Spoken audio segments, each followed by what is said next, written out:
Hey everyone, Ben Eunson here. Today I'm going to give you a little live lesson on scales, which I love to talk about. I love to talk about practical usage of scales. It's something I'm asked about a lot. I've created a couple of online courses about scales, one of which would be How to Practice Volume 1, the other of which would certainly be How to Practice Volume 3, which sort of covers what I'd like to talk to you about a little bit today. I'm also running a sale this weekend at benyunson.com, and for the next few days as well. Get up to 35% off with the code BYE2020. That's BYE 2020. But anyway, you can check that out in the link below. And there's also a little tip jar if you feel like it. And if you happen to be tuning in this afternoon, it's afternoon where I am. It might be the morning where you are. Feel free to jump in the comments and say hi. I'd love to share this stuff with you today, and let me know where you're viewing from. It's always great when we can join together on this live stream from all over the world. So what we're really going to be talking about today is applying scales and modes over a little 8-bar chord progression, which is a diatonic chord progression. Starts off, well, it's going to be in the key of G. Starts off with this chord.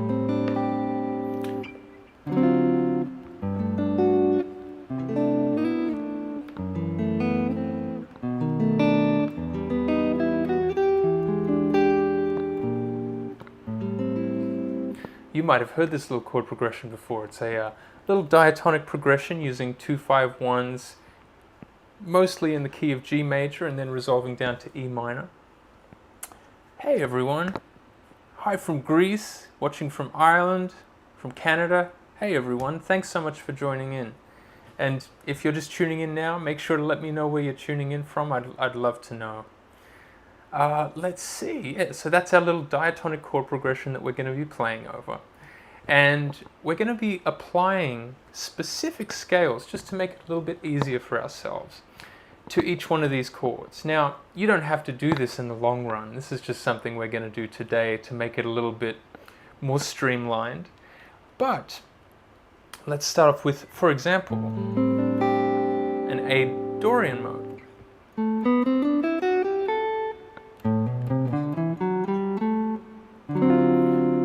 Now what we need to work out is a point of connection. Now what I think of as a point of connection is usually something like a half step movement between two scales or two modes. Goes to a B flat there, which ends up being the sharp 5 of the D7 chord.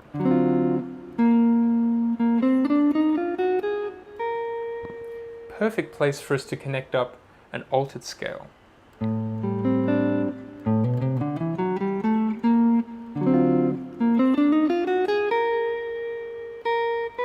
Resolve to a natural 3 over G.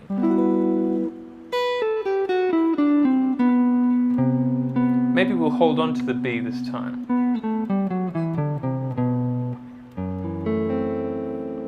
F half diminished.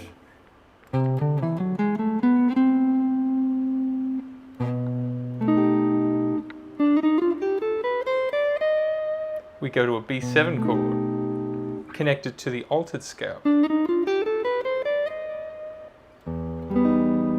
E minor major 7, E melodic minor scale, E altered scale over E7. Hey everyone, hey from Israel, from Portugal, and South Florida. Oh, Brad Miller, absolutely, love playing with Brad. So that's what we're going to be looking at.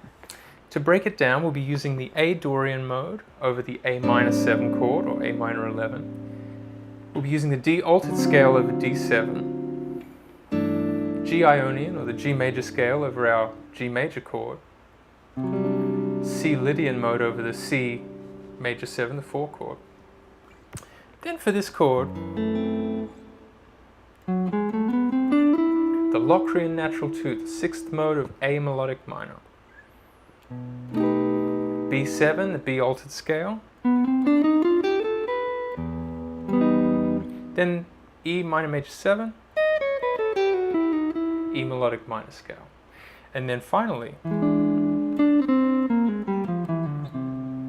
the altered scale, resolving back to the minor third of A. So in real time, that would sound something like this, voice led through all the chord changes. Here we go.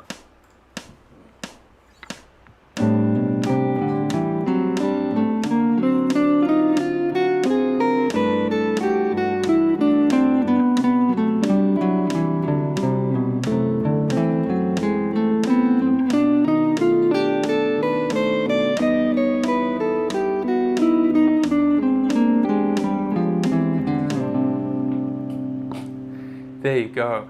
And what you can hear at play there is this half-step movement that I'm talking about in terms of connecting scales. Finding a point of connection where you can move only a half step and all of a sudden you are playing a note that is part of the next scale that you're trying to connect to. And this is really the basis of scale connection, making sure that these scales can be smoothly connected over chord changes. Now, of course, the goal eventually is to do this at a much faster tempo if necessary. Now, I think if you've listened to my playing and you enjoy my playing, you've heard me do this at a fast tempo on plenty of occasions. But the thing to keep in mind is that regardless of all of that, I still practice this at this tempo. This is the very basis of what it is that I do as a soloist in a lot of ways. I do this with arpeggios too, and I think I talked about this a little bit in a previous live lesson that I did about arpeggios, and I certainly talk about it in How to Practice Volume 2, which is solely about arpeggios. But anyway, you can hear that half-step movement, for example, going from the A Dorian mode. Half-step movement from an A to a B flat. B flat being kind of the sharp 5 degree over a D7 altered chord, or A sharp depending on how you think about it. B flat to B natural, that natural third of G major, making that resolution.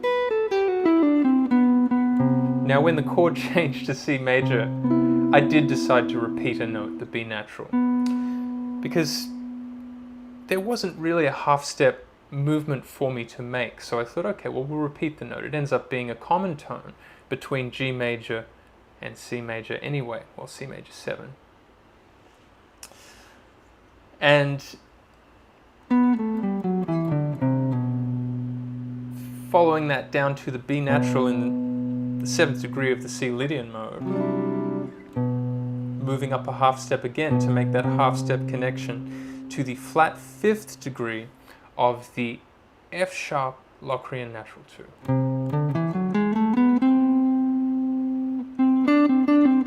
Now this is a whole step. I sort of didn't entirely follow my own rule here, but it still works. Because we're landing on a D natural here, which is the sharp 9, if you will, over a B altered. So we're still making a logical connection when we change between scales. So this is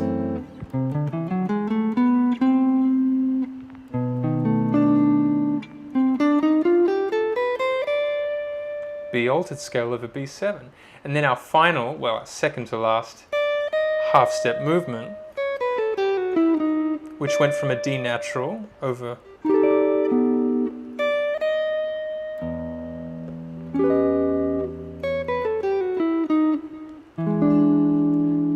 and then our final one from D sharp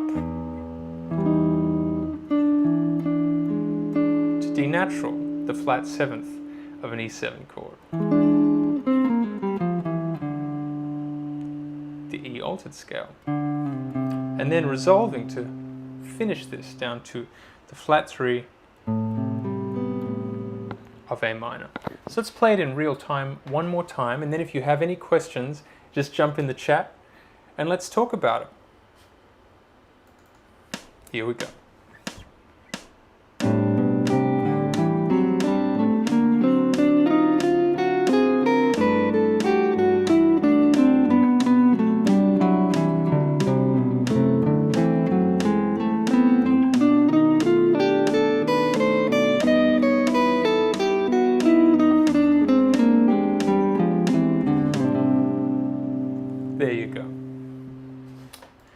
scale connection. And you can read about this a whole lot more in How to Practice Volume 1 and How to Practice Volume 3, both of which you can get 30% off this weekend and up to the end of this year. And you can actually get an additional 5% off with the code BYE, B-Y-E 2020, BYE 2020, because it's really us saying goodbye to this unusual year. So you can get 35% off almost everything at beneunson.com in the link below. And there's also a tip jar if you feel like it. So let's do some questions if you feel like it. What do we have here? Did I go to any kind of music school? Yes, I went to New England Conservatory of Music in Boston, and that was fantastic. I went there coming up on 10 years ago now, which is quite amazing how time flies. But yeah, I got to study with musical legends, and that was a real dream come true. It was fantastic. I loved it. So yeah, that was a great experience. Any other questions you have here? Do you practice moving motives? Absolutely, I do practice that. I think that that's kind of the foundation of melodic playing or melodic improvisation for me. Working out one motive and continuing it through the changes. For example,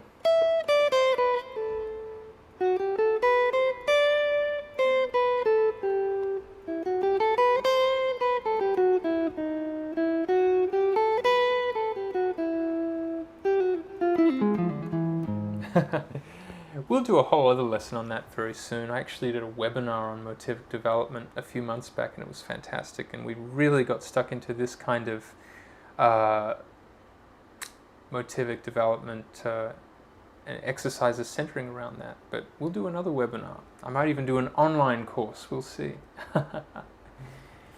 Can you repeat the changes you just played? Absolutely. So the changes that I just played were sort of a diatonic chord progression, centering around G major and E minor, which are really the same thing. And basically, yeah, you might have heard it in some jazz standards or standard tunes in general. And it was just this. Here's a little play along.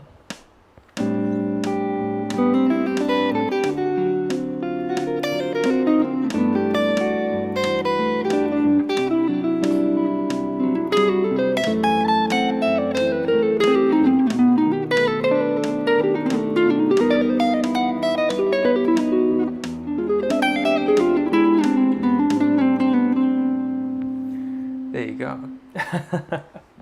It's a series of 2-5-1s, major and minor. Really.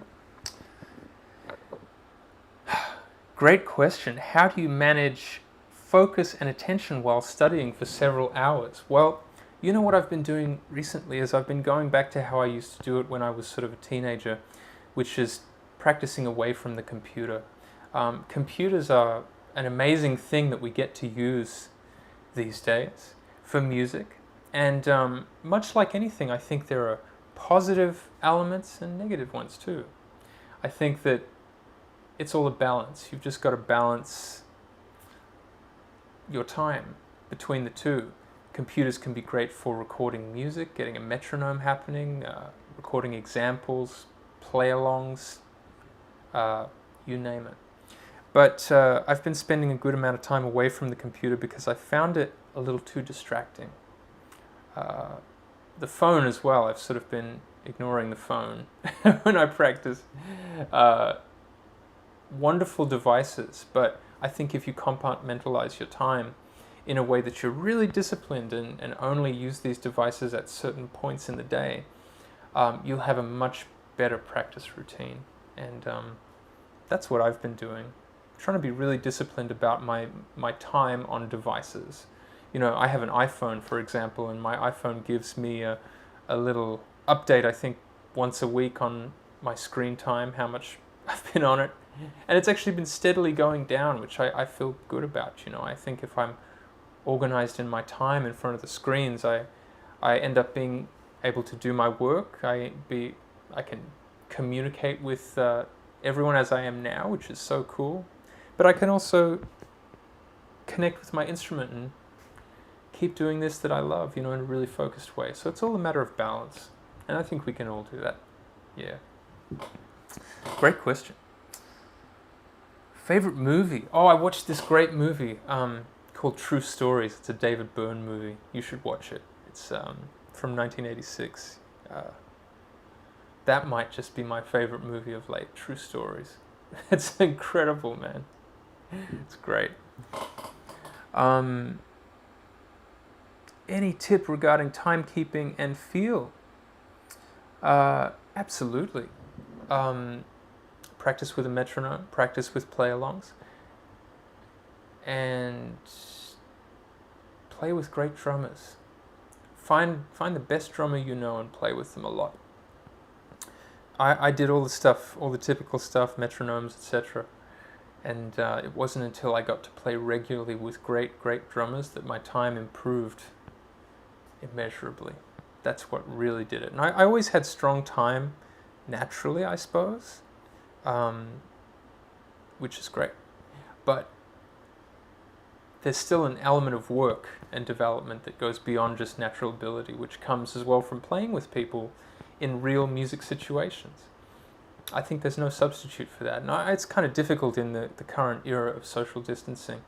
But if there's a way to do it, in spite of that, safely of course, then get in the room and play with a great drummer. That'll really help. Let's see. Yes, with an arpeggio thing. So someone asked if I could do a similar exercise but with arpeggios. So go back and look at my live arpeggio lesson if you can. I talked about a lot of this kind of stuff. And I also talk about it in How to Practice Volume 2. But we'll certainly do another live lesson on arpeggios coming up soon.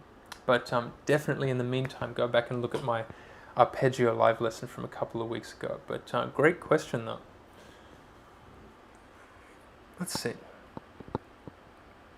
Do you think that playing with headphones helps you develop a better touch and technical skills? You said something about this in a recent interview.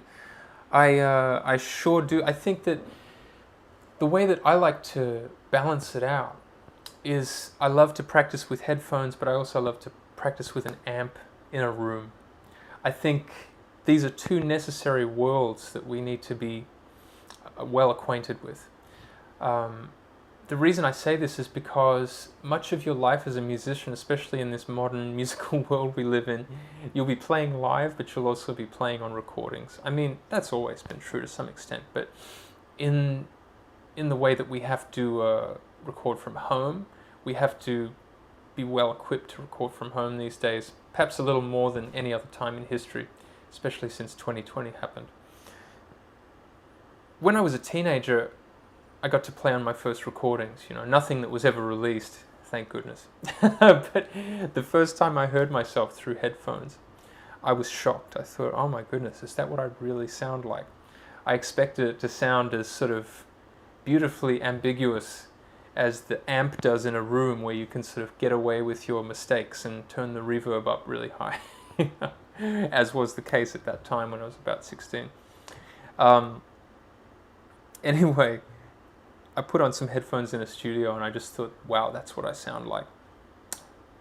I'm in trouble. So I decided to spend half of my time practicing with headphones and get used to what I sound like through headphones so that I would be more well equipped to play on recordings and be prepared when I showed up to a recording session. And that's really been beneficial for me.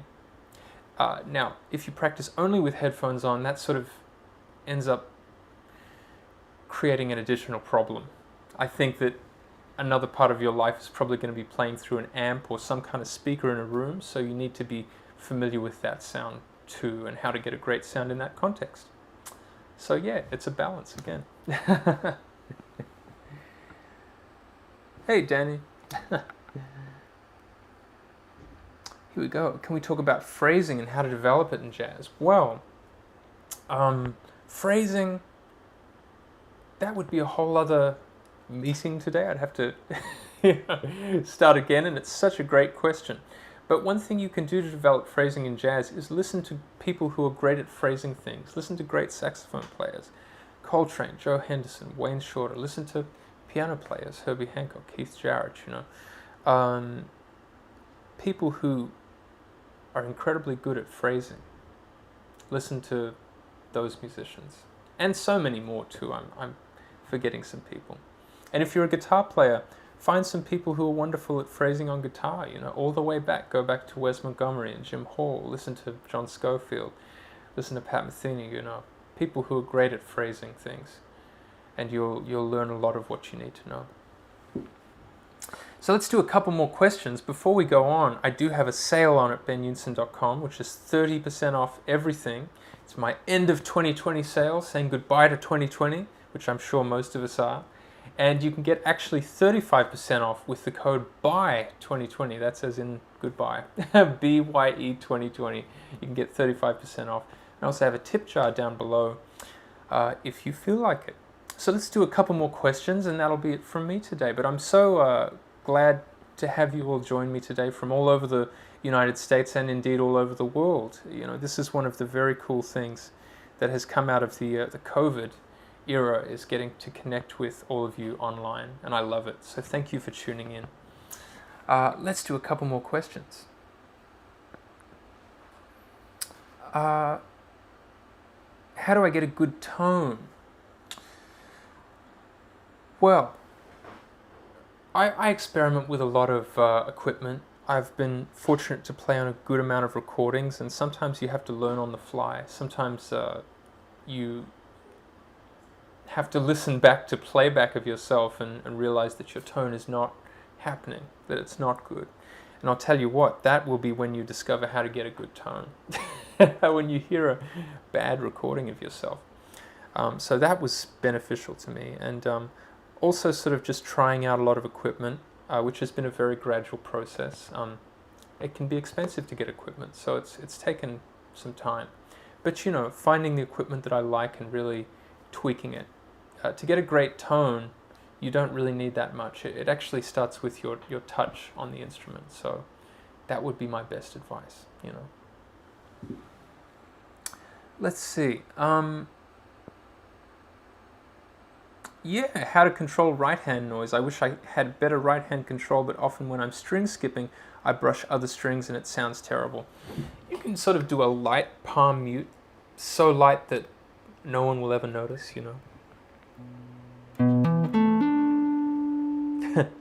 You wouldn't know it, but I'm actually palm muting that there. It sounds clear and clean, but really what I'm doing is just getting like a millimeter of the palm of my right hand and just getting it right where the string meets the bridge. And you know what it actually does? It's my little insurance policy so as not to hit the A string when I'm skipping it just there.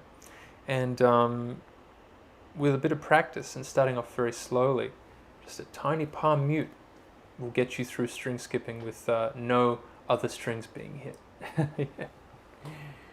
Am I a caged guy, as in the caged system? I have learnt the caged system, and I talk about it a bit in How to Practice Volume 1.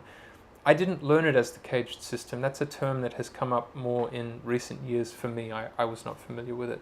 But then when I learnt what that term was, I realized, oh, right, it's 5 positions under the 12th fret. But that's fine. I mean, you can call it whatever you like. It is ultimately about being able to play it and being able to switch between all the positions and not get stuck in one place on the guitar neck. A cage system is great, but if you get stuck in one position, you'll, you might be in trouble creatively. So I switch it up between all sorts of other things too, different combinations of notes per string for scales and stuff like that, yeah. One more question. Tips on how to get a good sound from the Line 6 Helix. Well, that is what I use to do these live streams, and I'm really happy with the tone that I can get out of it. We'll have to save that for another time because I get asked this a lot, and I could definitely talk about that a lot because I really like the Helix, and it has worked great for me in terms of this situation especially. I've even used it on a few recordings this year, recorded from home, and it blew me away. We'll talk about that another time for sure. And one last question. Why sweep pick? I'm not sure. It's not my thing, but I've heard someone like Frank Gambale is amazing at it. You know, Frank is a master of sweep picking. It's not something I do or have ever done, but in certain situations, like Frank, it's pretty amazing. But it's just not for me. Okay, everyone. I'm going to leave it there for you today. Thank you so much for tuning in. Make sure to check out the sale at benyunson.com. It's the end of 2020 sale, 35% off with the code BYE2020. That's goodbye, BYE 2020. And there's also a tip jar down below if you feel like it. And thank you so much for joining in. I hope you have a great new year. I hope you're having a lovely holiday season wherever you are in the world. And let's all try and do our best to make 2021 a really good year. I think if we all look out for each other, we can make next year really special. So thank you, everyone. I'll see you soon. Take care of yourselves, and I'll see you in the new year. Bye.